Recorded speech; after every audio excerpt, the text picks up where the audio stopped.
istirahat Anda hari ini. Kami juga memiliki sejumlah berita dan informasi menarik lainnya dari Kalimantan Tengah Bumi Tambun Bungai yang kami rangkum dan kami siapkan dalam Jurnal 12 edisi Senin 19 Oktober 2020. Dari kawasan Tunjung Nyaho, Palangkaraya bersama saya Ririn Fitria. Inilah Jurnal 12 selengkapnya untuk Anda.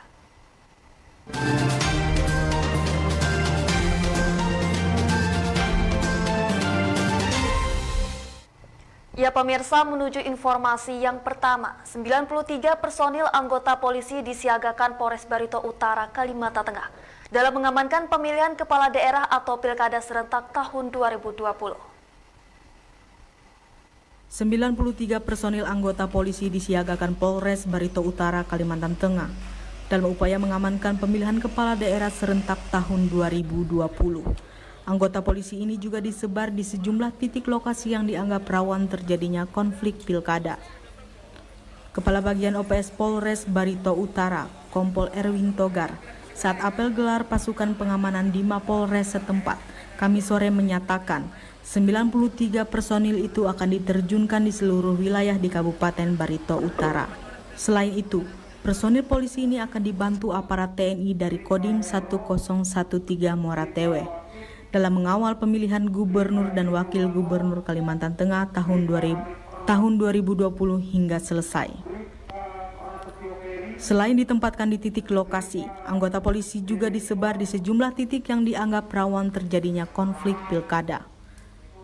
Erwin juga menekankan selama kegiatan pastikan penerapan protokol kesehatan COVID-19 dilakukan oleh personil maupun kepada para pendukung agar tidak muncul kasus baru. Dan mungkin bisa jelaskan berapa personil yang akan diterjunkan? Yang jelas kalau untuk personil kampanye itu ada 93 orang. 93 orang di mana kita di sini bertanggung jawab dengan wilayah hukum Polres Barito Utara, sehingga apapun kegiatan kampanye yang ada di wilayah kita itu tanggung jawab kita untuk keamanannya. Dari Barito Utara, Mardedi Fatur melaporkan.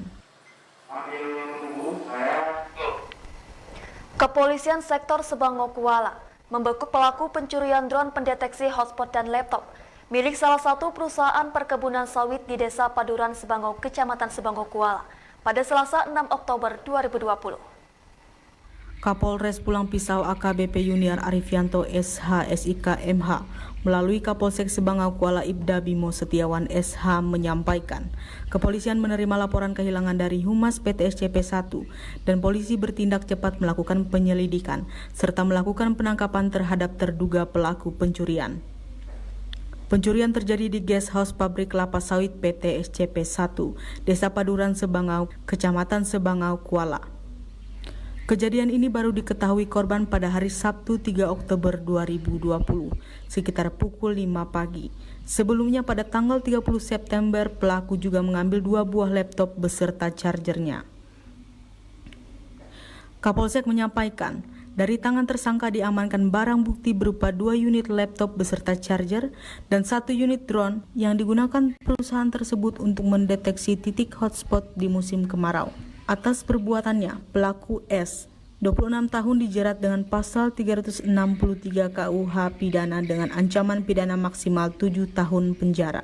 Pada hari Sabtu sekitar jam 5 pagi tanggal 3 Oktober 2020 itu baru diketahui bahwa di guest house PT SCP 1 atau PT SCP Pangkuh namanya, itu ada kehilangan barang berupa drone.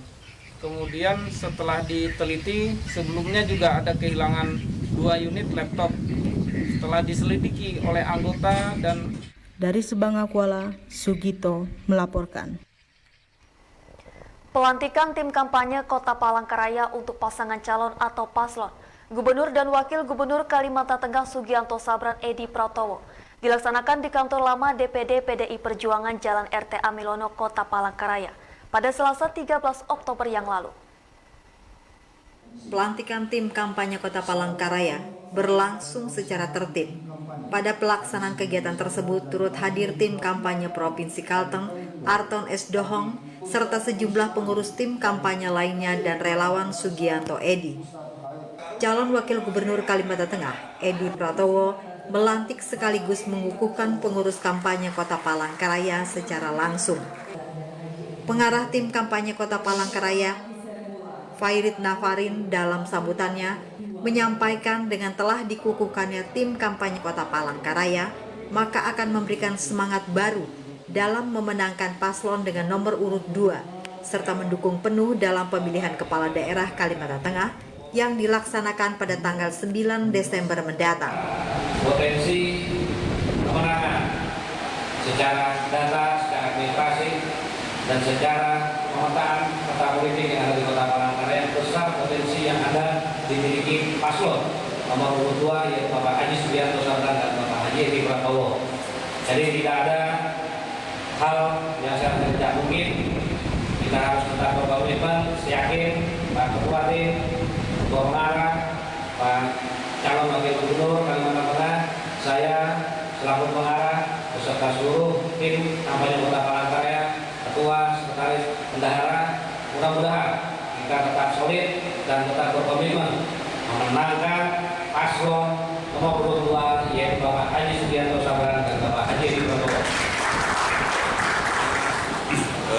Mau jawab selamat dulu ya. Semangat buat tim pemenangan Kota Palangkaraya untuk paslon nomor urut 2, Haji Sugianto Sabran, Haji Edi Prabowo. Dan tadi juga disampaikan salam hangat dari beliau. Sedianya beliau ingin berkampanye mengukuhkan langsung, tapi karena kami harus bergerak, sehingga kami membagi tugas. Ya, beliau harus ke wilayah barat, saya harus ke wilayah timur. Nah, pesan kami juga kepada tim, karena tim ini sudah dikukuhkan, ya segera mengkonsolidasikan tugas-tugas ini, baik untuk tim pemenangan, pelaksanaan di lapangan, pengaturan untuk tahapan untuk kampanye masing-masing calon, atau ikut di dalam tim kampanye. Yang pasti kami sudah siap, karena tanpa kami menyadari bahwa ini kan hanya koordinasi. Ketika kita berada di Kabupaten, esok saya berada di Kabupaten Gunung Mas.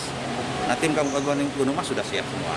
Nanti lusanya ke Murung Raya, kemudian lusanya lagi harus ke Muara Tewe, ke Barito Selatan, ke Barito Timur. Jadi kita kembali lagi nanti ke sini, ketemu dengan calon gubernur kita Pak Haji Sugian yang sudah selesai juga nanti wilayah barat. Nanti kami bertukar lagi, saya ke wilayah barat lagi, baru nanti selesai dalam 2 minggu akhir kita akan kampanye bersama. Itu. Dirinya berharap dengan tim kampanye yang sudah dilantik dapat memenangkan pasangan nomor urut 2 dan melaksanakan konsolidasi serta melaksanakan langkah-langkah yang sudah diberikan untuk memenangkan paslon nomor urut 2, Sugianto Edi. Dari Kota Palangkaraya, Surya Adiwinata melaporkan. Ya pemirsa, jangan kemana-mana. Usai jeda pariwara berikut ini kami akan kembali untuk Anda. Tetaplah bersama kami.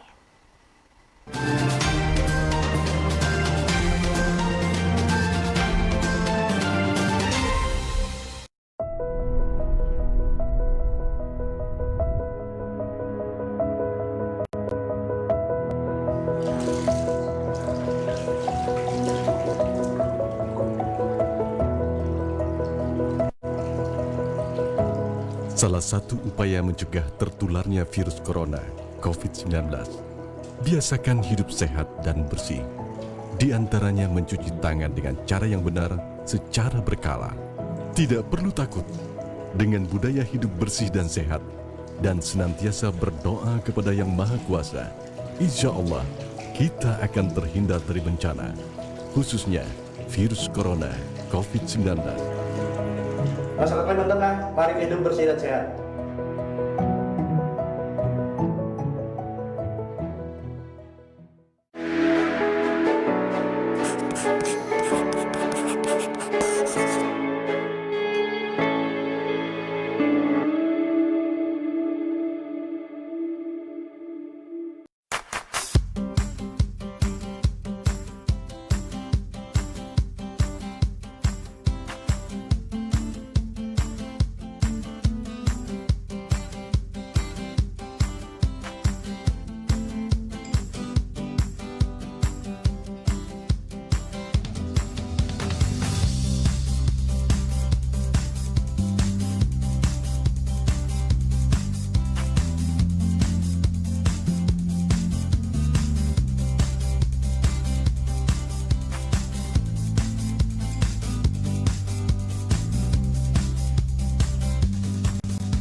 Pemirsa, terima kasih Anda masih bersama kami. Dinas Perhubungan masih terus mensosialisasikan Peraturan Wali Kota Nomor 26 Tahun 2020 tentang protokol kesehatan. Selain mensosialisasikan perwali ini, Dinas Perhubungan juga turut mensosialisasikan tentang Omnibus Law atau Undang-Undang Cipta Tenaga Kerja kepada masyarakat. Dinas Perhubungan terus mensosialisasikan Peraturan Wali Kota Nomor 26 Tahun 2020 terkait penerapan disiplin dan penegakan hukum protokol kesehatan beberapa waktu belakangan ini. Sosialisasi ini dilakukan dengan turun ke jalan di sekitar kota Palangkaraya. Selain turun ke jalan untuk mensosialisasikan perwali tentang prokes tersebut, Dinas Perhubungan juga melakukan sosialisasi tentang Undang-Undang Cipta Kerja yang saat ini banyak dibicarakan publik. Sosialisasi tersebut dilakukan dengan menggunakan rekaman suara Presiden Republik Indonesia Joko Widodo tentang Omnibus Law Undang-Undang Cipta Tenaga Kerja yang disiarkan dengan pengeras suara. Selain dengan pengeras suara, sosialisasi juga dilakukan dan membagikan selebaran tentang Undang-Undang Cipta Kerja kepada masyarakat. Lokasi sosialisasi sendiri dilakukan di berbagai tempat di Kota Palangkaraya, seperti di pos polisi Pasar Besar, Pasar Kahayan, dan pusat-pusat keramaian lain di Kota Palangkaraya lainnya. Alman Pepak Pahan juga mengungkapkan Dinas Perhubungan bertekad untuk melakukan sosialisasi ini kepada seluruh masyarakat di Kota Palangkaraya, agar masyarakat mengetahui serta memahami substansi dari materi Omnibus Law Undang-Undang Cipta Kerja tersebut. Semua kegiatan yang dilakukan di Sub akan terus dilakukan secara berkelanjutan hingga menyentuh seluruh lapisan masyarakat di seluruh Kota Palangkaraya. Dari Kota Palangkaraya, Kalimantan Tengah, Adisti Nugraheni melaporkan. Calon Wakil Gubernur Kalteng Edi Pratowo nomor urut 2 resmi mengukuhkan tim kampanye pasangan Sugianto Edi di Kabupaten Murung Raya yang dilaksanakan di Gedung Futsal Tanah Malai Tolung Lewu, Lingu, Kota Puruk Cahu pada Kamis 15 Oktober yang lalu. Ketua Tim Kampanye Doni mengatakan siap bekerja keras untuk memenangkan pasangan calon gubernur dan wakil gubernur Kalimantan Tengah Sugianto Edi nomor urut 2. Doni juga menambahkan antusias masyarakat begitu besar ketika bertemu dengan calon wakil gubernur Kalimantan Tengah Edi Pratowo saat kunjungan ke Kabupaten Murung Raya. Sementara itu, Edi Pratowo meminta agar tim kampanye di Kabupaten Murung Raya untuk bekerja secara militan sampai tingkat desa untuk memenangkan calon pasangan nomor urut 2 Sugianto Edi. Berkesempatan kader-kader partai pengusung untuk foto bersama setelah pengukuhan selesai. Calon wakil gubernur ini juga memastikan untuk di Kabupaten Murung Raya menargetkan 60% kemenangan pasangan nomor urut 2 Sugianto Edi. Dari Kabupaten Murung Raya, Rahmadi melaporkan. 69 orang anggota Badan Permusyawaratan Desa BPD dari 11 desa diambil sumpah dan janjinya di halaman kantor Kecamatan Lahai Barat, Kabupaten Barito Utara, Kalimantan Tengah, setelah ditetapkan pada Kamis pagi 15 Oktober yang lalu. Pengambilan sumpah janji anggota BPD periode 2020 sampai 2026 dilakukan oleh Camat Lahai Barat, Kastanto, pada Kamis pagi, dihadiri Kepala Bidang Pemerintahan Dinas Sosial Pemberdayaan Masyarakat Desa, Samsul Astori Jaya, Wakapolsek Lahai, Ibda Nanang Kiswandi, serta Kepala Desa sekecamatan Lahai Barat dan sejumlah undangan. Camat Lahai Barat, Kastanto, meminta anggota BPD yang sudah dilantik untuk memegang teguh sumpah janji yang telah diucapkan. Sementara, dalam melaksanakan tugas mereka diminta senantiasa meningkatkan sinergitas dengan pemerintah desa.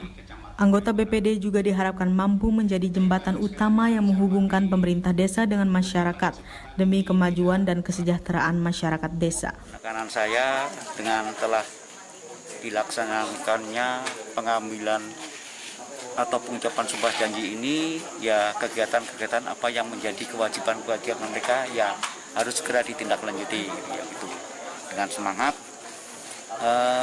sesuai dengan apa yang mereka sebutkan di lapal-lapal dalam pelaksanaan sumpah janji tersebut. Karena itu sudah menjadi kewajiban itu ya bagi pejabat beliau termasuk seluruh anggota BPD yang telah melaksanakan tugas Dan tidak kalah penting juga mereka melaksanakan sinkronisasi ya dalam pelaksanaan pembangunan di desa masing-masing.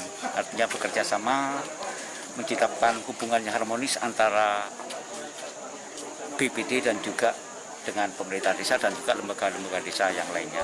Sementara itu, Kepala Bidang Pemerintahan Dinas Sosial Pemberdayaan Masyarakat Desa Kabupaten Barito Utara, Samsul Astori Jaya mengatakan, setelah diresmikan anggota BPD diberi waktu untuk segera menentukan struktur organisasinya. Kami tentu segera dilaksanakan tupoksinya sesuai dengan ketentuan yang berlaku, baik itu Permendagri 110, baik itu Perda dan Pergub. Tentu kami berharap paling lama 3 hari setelah pelantikan maka dilakukan pemilihan struktur BPD.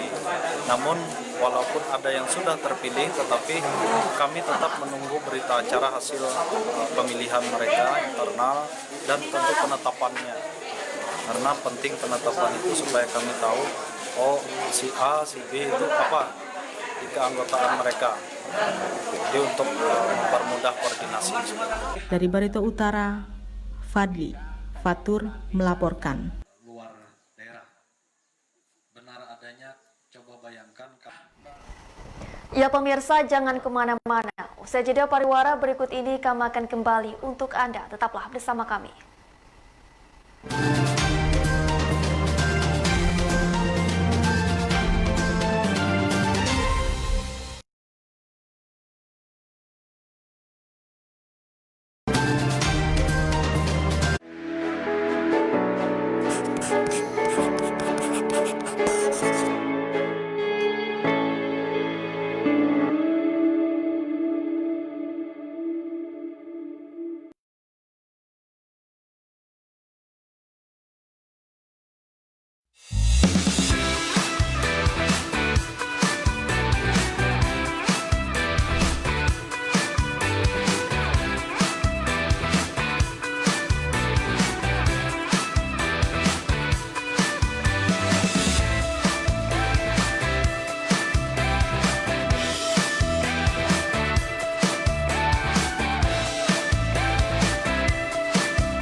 Ya pemirsa, terima kasih Anda masih bersama kami. Tempat-tempat wisata di Kota Palangkaraya sudah mulai kembali dibuka. Selain itu, Peraturan Wali Kota Perwali Nomor 26 Tahun 2020 tentang penerapan disiplin dan penegakan hukum protokol kesehatan juga telah diresmikan.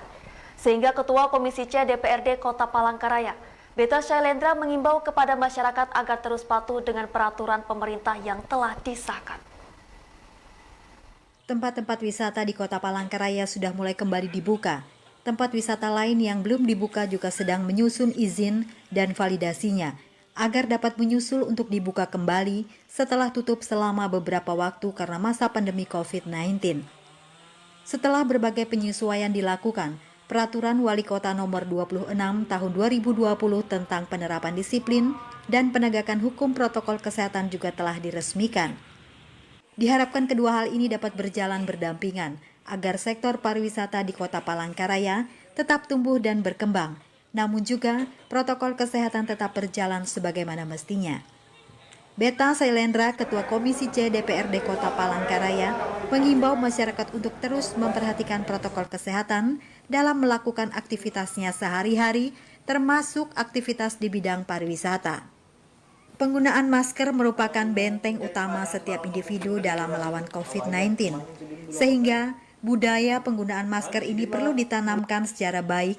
Selain itu, protokol kesehatan lain seperti menjaga jarak, mencuci tangan dengan sabun, dan menghindari kerumunan juga menjadi hal lain yang ditegakkan dan patut dipatuhi masyarakat.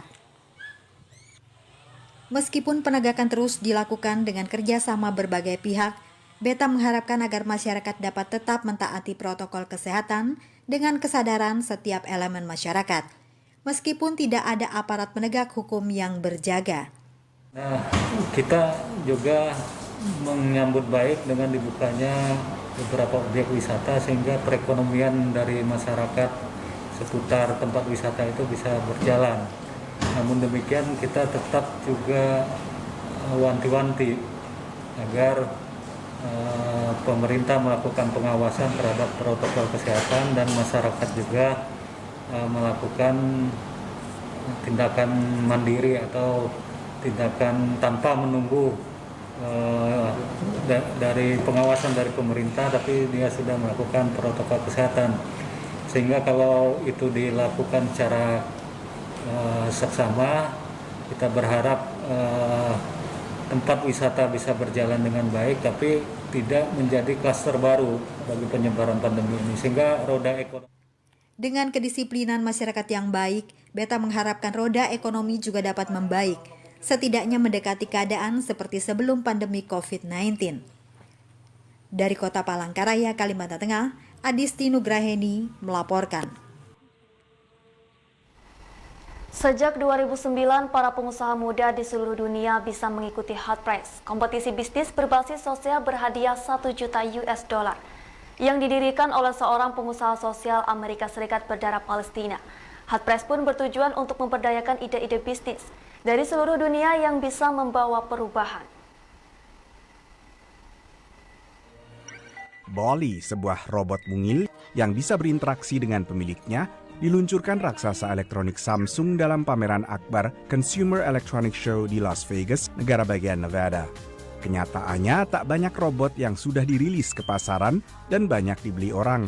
Jita adalah salah satunya. It enables you to make pedestrian mobility choices. Instead of reaching for the keys to the car, you can go out for a walk with Jita. Diproduksi oleh sebuah perusahaan Italia yang selama ini dikenal sebagai produsen motor Vespa. After a year and a half of research and design, we decided to focus on helping people be pedestrian and outdoors rather than giving them another thing to ride on. Jita bisa berfungsi sebagai robot asisten, mengikuti pengguna secara otonom sambil membantu mengangkat beban hingga 10 kg. We expect a very wide range of people to be interested in Jita, from young families that move around the world with all their kids' toys, to people going for a 5-block trip to the local grocery store. Robot ini dijual dengan harga $3.250, sekitar 45 juta rupiah. Faktor harga saat ini masih menjadi kendala penjualan teknologi seperti ini. Meski diakui, teknologi seperti ini bisa membantu konsumen. Ini karena konsumen bisa dengan mudah membeli gerobak dengan harga jauh lebih murah di toko konvensional atau toko daring. Faktor itu pula yang membuat produsen sejenis Starship Technologies urung menjual robot buatannya langsung kepada konsumen. Perusahaan yang bermarkas di San Francisco, negara bagian California ini, memperkirakan harga jual robot buatannya bagi konsumen juga berada di kisaran $3.000-an. Robot khas perusahaan ini kini lebih banyak untuk jasa pengantaran makanan di kampus, termasuk University of Wisconsin-Madison serta University of Houston di Texas. I just didn't want to go out because it's so cold, so I ordered it to bring me lunch. Retail Amazon juga mengembangkan robot pengirim serupa, begitu juga jasa pengiriman FedEx. I think what people can expect from the immediate future of physical robotics is that they're not going to look like what we have imagined in the movies. They're not going to be humanoid devices that look exactly like people or even animals. The idea is to solve a problem, whether it's for a consumer or for a business. And that could mean anything from something that doesn't look like a robot at all, that's just a voice, like Alexa, to something that is mechanical in nature, but that is doing it very, very simply. Dari Washington DC, Nova Purwadi, VOA. Ya pemirsa, jangan kemana-mana. Usai jeda pariwara berikut ini, kami akan kembali dengan segmen Jurnal Desa. Tetaplah bersama kami.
Selamat bertemu kembali pemirsa Jurnal Desa. Kembali Jurnal TV menyampaikan liputan dan berita seputar desa di Kalimantan Tengah.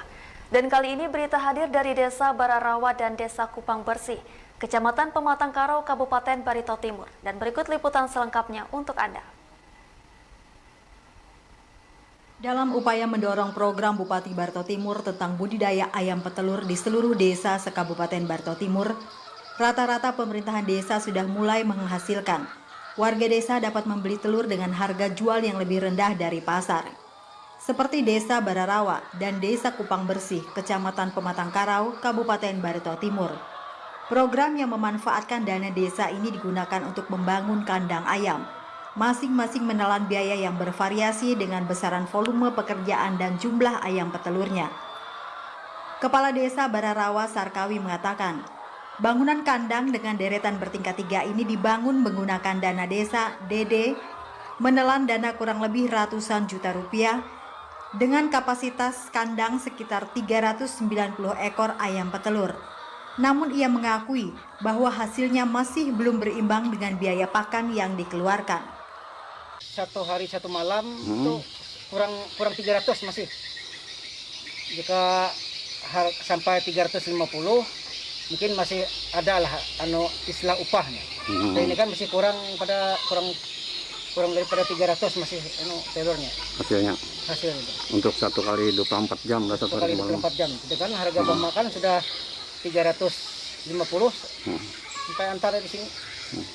Jadi kalau satu raknya kan 35.000 aja harga di sini. Kalau jumlah ayam petelurnya kurang 400 ya, 390 kena mati, sebagian ada mati yang terjepit, itu di makan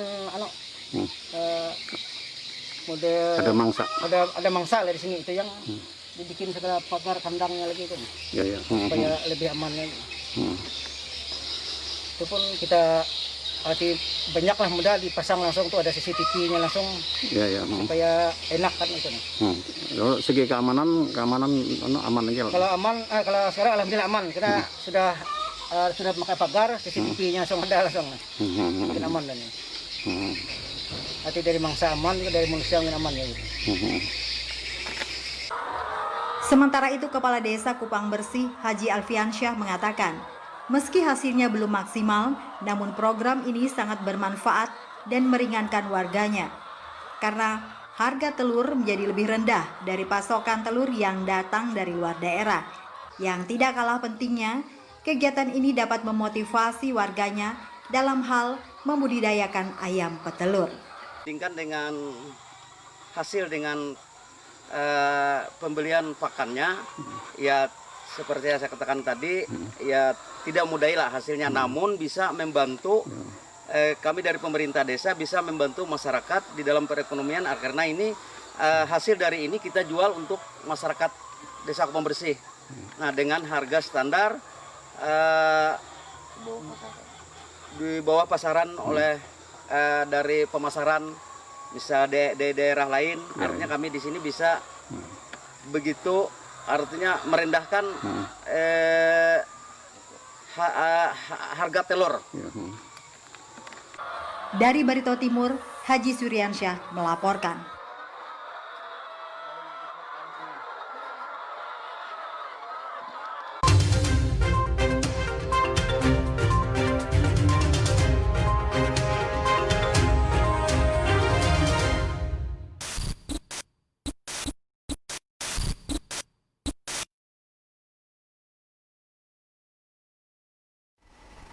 Ya pemirsa, berita tadi menjadi penghujung perjumpaan kita hari ini. Seluruh informasi telah kami kabarkan kepada Anda di Jurnal 12.